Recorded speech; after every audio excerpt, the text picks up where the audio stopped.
بسم الله السلام عليكم ورحمة الله وبركاته الحمد لله والصلاة والسلام على رسول الله إن الحمد لله نحمده ونستعينه ونستهديه ونعوذ بالله من شرور أنفسنا ومن سيئات أعمالنا من يهد الله فهو المهتد ومن يضلل فلن تجد له وليا مرشدا وأشهد أن لا إله إلا الله وحده لا شريك له وأشهد أن محمدا عبده ورسوله صلى الله عليه وسلم أدى الأمانة وبلغ الرسالة وجاهد في الله حق جهاده حتى آتاه اليقين فصل اللهم وسلم على سيدنا وحبيبنا محمد. Chers frères et sœurs, Bismillah, en guise d'introduction, parce que la khutbah en fait je l'entamerai par la suite, mais une question qui se pose souvent quand on discute avec des athées, quand on discute avec des gens d'autres religions, comment tu peux les approcher, ces gens-là? La référence, elle est dans le Coran, à travers en fait deux histoires qui ont été en fait dans le même genre, dans le même style. Pour faire histoire courte, vous les connaissez toutes les deux, mais en fait juste pour les mettre dans le contexte. قال فما ربكما يا موسى. Hein? Alhamdulillah. Pharaon, qui s'est pris l'autorité, il s'est autoproclamé plutôt sur terre comme Dieu, il pose la question aussi simple: c'est qui votre Dieu? Moussa. À la place de Moussa, comment on aurait pu répondre? Qu'est-ce qui pourrait nous venir à l'esprit devant une personne de cette terreur qui faisait régner la terreur, mettait à l'esclavage tout le peuple d'Israël? Comment on pourrait imaginer quelqu'un en fait aussi intelligent? Comment il va répondre? C'est vrai, c'est pas facile. Et on est au quotidien, s'il faut en fait, pas au quotidien, mais à chaque fois exposé à ce genre de questions. C'est quoi votre religion? Un athée qui ne croit pas en Dieu, comme le cas de Pharaon, et pire, c'est qui votre Dieu? Et comment on peut en fait lui amener des arguments simples et qui vont en fait lui donner en fait le temps de réfléchir. Certes, souvent face à ces gens-là, il y a toujours un échange, de la polémique, parfois même stérile. Mais les arguments de Moussa alayhi salam, Moïse, sont en fait révélateurs. Et Allah, il ne les a en fait pas mentionnés dans le Coran pour nous distraire, mais pour les prendre comme lumière dans notre cheminement, dans notre vie. Qala fama rabbukuma ya Moussa. C'est qui votre Dieu? Il aurait pu dire notre Dieu, c'est lui qu'on vénère, qu'on fait les 5 salats par jour, on fait le jeûne. Est-ce que vous imaginez c'est comme ça qu'il va répondre Moussa alayhi salam? Non, ça c'est un langage qu'on peut comprendre nous, entre nous musulmans. Il va parler d'éléments essentiels qui ne sont que du ressort d'un Dieu. Quelle est la caractéristique d'un Dieu principal? C'est le Créateur. Allah, il y a plus que 99 attributs, parce que les variantes peuvent aller couvrir jusqu'à 150 attributs, mais restons sur ce qui est communément connu, c'est le hadith qui les couvre les 99. L'attribut que Allah il s'est identifié comme le seul qui peut l'avoir, qui peut en fait le cerner, le seul qui peut en fait il peut pas y avoir en fait de compétition là-dessus, qu'il a partagé avec personne. Sachez, c'est Al-Khaliq, le Créateur. Alors c'est pour ça que c'est ça qui va en fait mettre en évidence Moussa alayhi salam. Qu'est-ce qu'il va répondre? Qala rabbuna alladhi a'ta kulla shay'in khalqahu. Parce que Allah subhanahu wa ta'ala, à travers les 99 attributs, il est le Karim, généreux, mais il a partagé la générosité avec ses créatures. Il est Rahman, miséricordieux. Il y a Ibadur Rahman, mais il y a de la miséricorde qu'il a partagée, comme vous connaissez le hadith. Une part qu'il a fait descendre sur la terre, sur 400 parts de miséricorde. Mais le seul attribut qu'il a partagé avec personne, ne serait-ce qu'un iota, rien. C'est créateur. Khaliq. Et c'est là que ça met en fait un petit peu la personne en position de question. Dieu, c'est le seul qui a créé toutes choses et qui les a créées de néant, de rien du tout, et qui les a créées de façon parfaite. Elle a dit il les a en fait quelque part prédestinés, programmés. Tout est tracé à l'avance. Il les a guidés, ces créatures. Subhanallah. Alors c'est pour ça qu'en fait, il faut toujours se mettre dans l'esprit de celui qui ne croit pas. Et il faudrait bien sûr élaborer dans ces sens de création. Et quel sens on va en fait élaborer? Dans les deux sens, création de l'univers et la création de tout être, de toute vie. Et ça reste, comme vous savez, le défi éternel. La vie, on ne connaît pas comment. Ça reste un mystère. La création, même les phases élémentaires, les phases initiales de la création de toute créature, humaine ou animale, on ne comprend pas comment des cellules se sont en fait programmées, comme ils disent les scientifiques, pour construire juste un vaisseau sanguin. Est-ce qu'ils communiquent entre eux? On ne sait pas. Subhanallah. Et la deuxième piste de réflexion, c'est bien sûr la création de l'univers qui reste en fait aussi un des secrets de Dieu subhanahu wa ta'ala. C'est pour ça qu'Allah subhanahu wa ta'ala, il leur a promis à ces gens-là qui ne croient pas. Il leur a promis qu'on va leur montrer à eux autres. Sanurihim. C'est pas sanurikum. Sanurihim ayatina fil afaq wa fi anfusihim hatta yatabayyana lahum annahu al-haq. Nous leur montrerons, Allah il a promis, nous leur montrerons à ces incrédules nos preuves d'existence de Dieu, l'Omnipuissant, à travers deux axes, la création de l'univers et votre propre création. Jusqu'au point qu'ils vont adhérer à cette vérité, ils vont dire Allahu Akbar. Il y en a plein qui sont venus comme ça. Subhanallah. Alors la deuxième histoire, c'est laquelle qui est citée dans le Coran, dans le même genre. Un autre pharaon. Il ne s'appelle pas pharaon celui-là, mais il s'appelle comment? Il s'appelle Namrud. قال فمن ربك قال أنا أحيي وأميت قال ربي الذي يحيي ويميت. C'est vrai que Allah subhanahu wa ta'ala, parmi ses attributs aussi, c'est celui qui donne la vie et qui peut en fait la reprendre. Alors bien sûr, il a joué sur les mots Namrud et a dit oui, mais moi aussi je peux faire ça. Parce qu'un autre qui s'est autoproclamé aussi Dieu sur terre. Et regardez, cette personne-là, il était condamné à mort. Je lui donne la vie. L'autre, il était libre, là je la tue. Alors bien sûr, c'est des façons de contourner devant en fait tout un monde qui assiste à ce débat. Entre qui, cette fois-ci, c'est pas Moussa alayhi salam, mais c'est Ibrahim alayhi salam. Ibrahim alayhi salam nous a montré une autre en fait façon de négocier avec ce type de personne. Qu'est-ce qu'il lui a dit? Il a dit ben écoute, il est allé voir des choses que personne ne peut aller toucher. C'est quoi? L'univers, pareil. Ce sont des vérités. Le soleil, il est là. Allah le fait monter par l'est, fais-le monter toi par l'ouest. Donc là, les gens qui croyaient pas, là sont devant en fait une vérité. Comment? Namrud, quelqu'un qui s'est prétendu en fait Dieu, il ne peut rien faire au niveau de l'univers.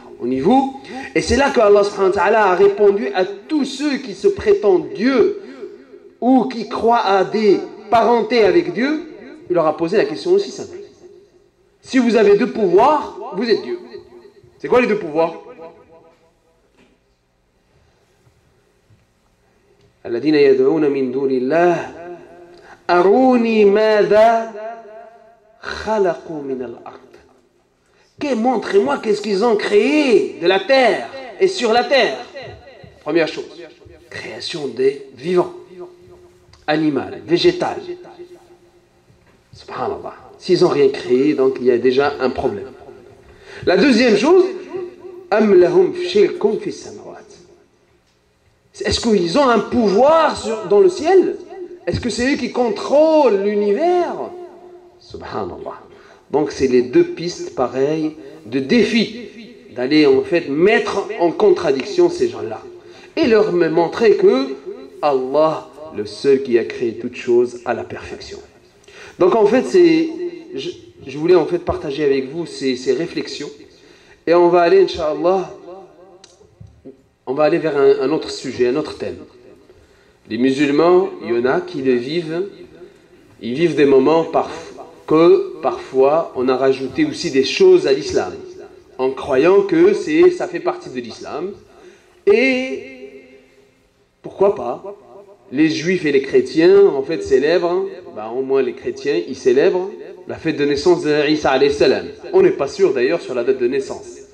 Alors, on est dans les moments, dans le mois de la naissance de notre prophète Mohammed sallallahu alayhi wa sallam.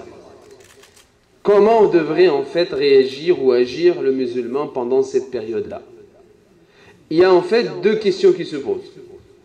Si le musulman voit que c'est une fête de fêter la naissance de Mohammed sallallahu alayhi wa sallam comme un troisième Eid qui s'ajoute à l'islam, là en fait c'est réprouvé tout de suite. Parce que dans l'islam, il n'y en a que deux Eid, deux fêtes, il n'y en a pas une troisième. Alors ça c'est ce qu'ils disent en fait la majorité des ulama de l'islam, des savants de l'islam. Et la preuve en fait, l'argument le plus fort, c'est que ni le prophète Mohammed sallallahu alayhi wa sallam, ni les sahaba, ni tabi'in, ceux qui sont venus par la suite, n'ont fêté en fait cette naissance. Ceux qui en fait, une minorité pour ne pas les nommer, ceux qui fêtent cette journée de naissance du prophète Mohammed sallallahu alayhi wa sallam, pas dans le sens de fêter, de rajouter une troisième fête, de lui donner un aspect religieux, ibada. Il y en a qui voient, en fait, des savants qui voient, il n'y a pas de mal de montrer la joie, de montrer que tellement tu aimes le prophète sallallahu alayhi wa sallam, et pendant ces moments tu dis Alhamdulillah qu'il y a eu cette naissance. Bon bref, mais pour revenir à la rigueur, disons si on peut réserver nos adorations, nos façons de vivre comme il l'ont fait le prophète sallallahu alayhi wa sallam, les sahaba, c'est l'idéal. À mon avis, qu'est-ce qu'il faut faire pendant ces moments-là? Qu'est-ce que ça devrait susciter chez nous les musulmans, un événement pareil? Mohammed sallallahu alayhi wa sallam, il est né orphelin de père, il sera orphelin de mère à l'âge de 6 ans, et à l'âge de 40 ans, il va en fait, c'est pour moi sa vraie naissance. La naissance de Mohammed sallallahu alayhi wa sallam qui va illuminer la terre, c'est à l'âge de 40 ans. Quand il va recevoir le premier contact avec Jibril alayhi salam. Et c'est là qu'il faudrait se repositionner. Habibi Mohammed sallallahu alayhi wa sallam, je donnerai ta vie pour toi, ya Rasulallah. Qu'est-ce que j'ai appliqué de ton message? Qu'est-ce que j'ai fait de cet héritage que tu as donné cher de ta vie, de ton temps? Il s'est fait casser en fait la molaire, il s'est fait blesser sur les pieds, il s'est fait en fait arracher carrément une partie de sa mâchoire, sallallahu alayhi wa sallam, pour que nous en soyons musulmans. Pour que nous en soyons musulmans, Soumaïa, elle a donné sa vie. Mahdiya, elle a donné ses yeux. Et nous, on l'a eu très facile. Qu'est-ce qu'on a appliqué de ce message qui nous a laissé le prophète Mohammed sallallahu alayhi wa sallam? Qu'est-ce que je dirai dans l'au-delà quand je le rencontrerai? Et a fortiori, qu'est-ce que je présenterai devant Allah comme argument? Qu'est-ce que tu en as fait de ce message? يوم يبعث الله الرسل فيقول ماذا أجبتم. 120 000 prophètes qu'Allah a envoyés, ils vont se présenter devant Allah. Qu'est-ce que vous avez fait de ma mission? Ça, c'est les prophètes. On peut prétendre que nous, on est à l'abri, mais non. Chaque musulman, il est aussi porteur de ce message. Il remplace Mohammed sallallahu alayhi wa sallam sur terre pendant son absence. قل هذه سبيلي أدعو إلى الله على بصيرة. C'est qui parle? Allah. Mais au nom de qui? Mohammed sallallahu alayhi wa sallam. Mon objectif de ma vie, c'est ça. C'est d'inviter les gens à ce beau message de l'islam. De vivre le paradis ici avant l'au-delà. De vivre la joie ici, le bonheur, le vrai bonheur que tout le monde cherche. Une connexion avec Allah réelle. Wallahi, c'est mieux que la vie sur terre, toute la terre. Sajda, une prosternation en connaissant Allah pour échanger toute ta vie. C'est ça.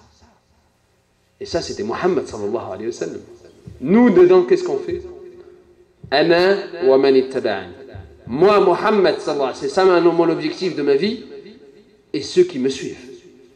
Est-ce que nous sommes les successeurs de Muhammad sallallahu alayhi wa sallam? Est-ce qu'on est porteur de ce message de la foi dans nos cœurs au quotidien?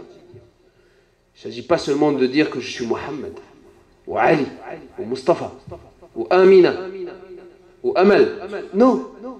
Qu'est-ce que tu réalises au quotidien de ta vie qui est conforme à la lumière qu'il a laissée Muhammad sallallahu alayhi wa sallam?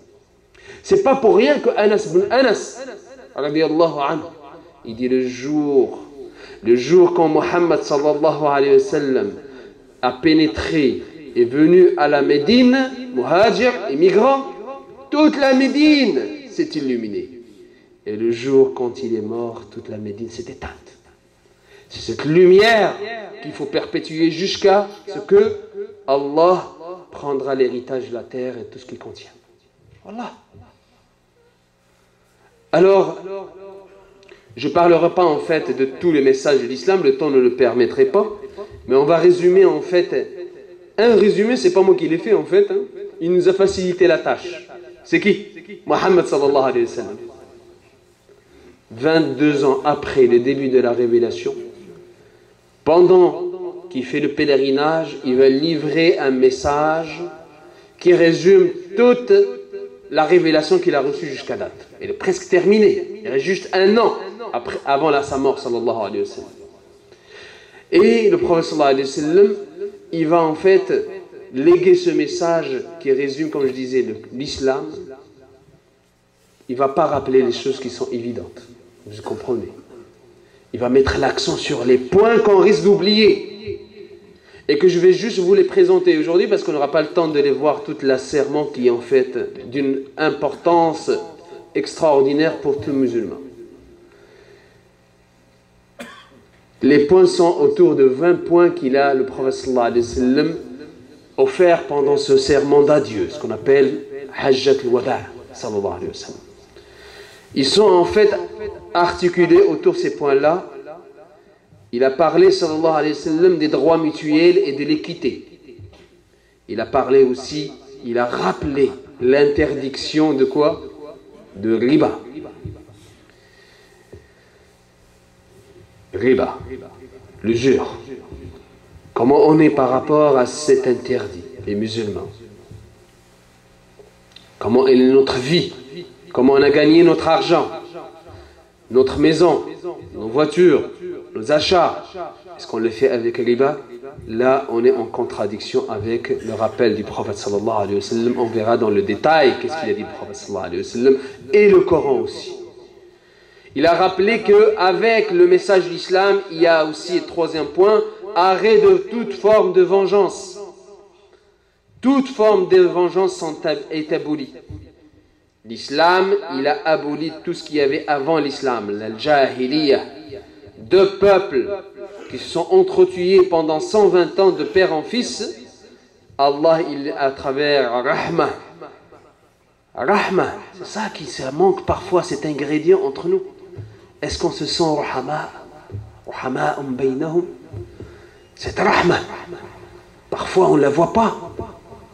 Il faudrait la remettre en mouvement, cette Rahma. Et c'est là que cette Rahma, miséricorde, elle a fait de ce deux peuples, deux frères. Il a fraternisé entre eux. Il va rappeler en fait aussi le prophète de se méfier de Iblis. Dans le sens qu'il ne viendra pas en fait nous rappeler qu'il faut revenir à adorer Hubal. Non, fini cette période de la vie des musulmans avant l'islam. Non, il dit attention, faites attention, Iblis, pas pour les grands péchés mais plutôt pour les petits péchés que vous pouvez négliger. Il rappelle, sallallahu alayhi wa sallam, mais pas une seule fois. Vous allez le remarquer, Inch'Allah, la semaine prochaine, on va entamer dans le détail. Qu'est-ce qu'il va rappeler plusieurs fois à votre sens? Comme j'ai dit, en fait, il rappelle les choses qu'on risque d'oublier. Il rappelle de prendre soin de nos femmes, nos épouses. Il ne va pas rappeler aux femmes de prendre soin des époux parce que souvent, en fait, les injustices sont dans un seul sens. Wallahu a'lam. Il va rappeler les musulmans d'honorer les 5 piliers de l'islam. Il va rappeler aussi de motiver l'égalité dans l'islam, mais dans une voie de compétition. Compétition, pas dans la race, dans l'ethnie, dans la beauté, ni dans les choses qu'Allah t'a données, il n'y a pas de compétition. Mais faites plutôt la compétition pour aller au paradis. Il va rappeler la fraternité dans l'islam. Il va rappeler, je vais aller rapidement, Inch'Allah, pour couvrir ces points-là, on va les reprendre dans le détail la semaine prochaine. Il va rappeler la protection aussi des droits. Dès qu'il a mis les pieds à la Médine, il va sortir une charte de droits et libertés qu'on est fier d'avoir ici au Québec, au Canada, la charte de droits et libertés. Ça, elle l'a de 15 siècles à la Médine. Sahifa. Il va en fait rappeler qu'il n'y a pas de place à l'injustice. Et il va dire aussi, ne vous égarez pas après mon départ. Il aura annoncé déjà qu'il allait partir. Il dit, sallallahu alayhi wa sallam, attention, il n'y aura pas d'autre religion après l'islam. L'islam, c'est la dernière religion. Il va parler aussi, en fait, l'héritage de l'islam, c'est quoi pour le musulman? C'est l'héritage Coran et Sunna. Le gage pour aller dans le salut du paradis. Il va rappeler aussi que tout musulman est messager de Dieu. Sallallahu alayhi wa sallam. Il va rappeler aussi de s'acquitter ici, avant la revanche dans l'au-delà. Il va donner l'exemple de lui-même. D'ailleurs, toutes choses qu'il va rappeler, surtout dans les interdits, il va donner des exemples, que ce soit de lui-même ou des membres de sa propre famille. Est-ce qu'on est prêt pour le rencontrer, sallallahu alayhi wa sallam? Parce que lui, il nous dit, j'ai envie de vous voir, mes frères.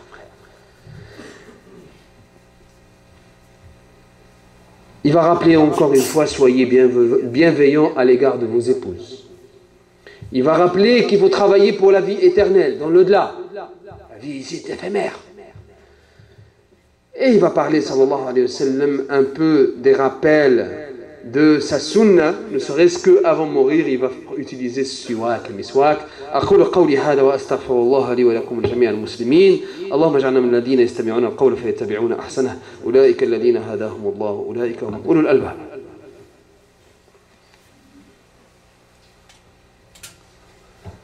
الحمد لله والصلاة والسلام على رسول الله.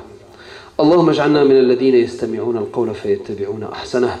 أولئك الذين هداهم الله وأولئك هم أولو الألباب. اللهم أحينا على الإسلام اللهم أحينا على الإسلام وتوفنا على الإيمان. ربنا آتنا في الدنيا حسنة وفي الآخرة حسنة وقنا عذاب النار. رب اجعلني مقيم الصلاة ومن ذريتي. ربنا وتقبل دعاء. ربنا اغفر لي ولوالدي وللمؤمنين يوم يقوم الحساب. اللهم إنا نسألك فعل الخيرات وترك المنكرات وحب المساكين وأن تغفر لنا وترحمنا وإذا أردت بقوم فتنة فتوفنا غير مفتونين. اللهم إنا نسألك حبك وحب من يحبك وحب عمل يقربنا إلى حبك. اللهم إنا نسألك الشوق إلى لقائك ولذة النظر إلى وجهك الكريم في غير ضراء مضرة ولا فتنة مضلة. اللهم زينا بزينة الإيمان واجعلنا هداة مهتدين ولا ضالين ولا مضلين برحمتك يا أرحم الراحمين يا رب العالمين. اللهم اجعل خير أعمالنا خواتمها وخير أيامنا يوم لقائك وآخر كلامنا على لا إله إلا الله محمدا رسول الله صلى الله عليه وسلم. عليها نحيا وعليها نموت وعليها نلقى الله سبحانه وتعالى. اللهم انصر الإسلام وأعز المسلمين. اللهم انصر الإسلام وأعز المسلمين. اللهم نور قلوبنا بنور الإيمان واشرح صدورنا للإسلام وزينا بلباس التقوى وآمين. سبحان ربك رب العزة عما يصفون وسلام على المرسلين والحمد لله رب العالمين وأقم الصلاة.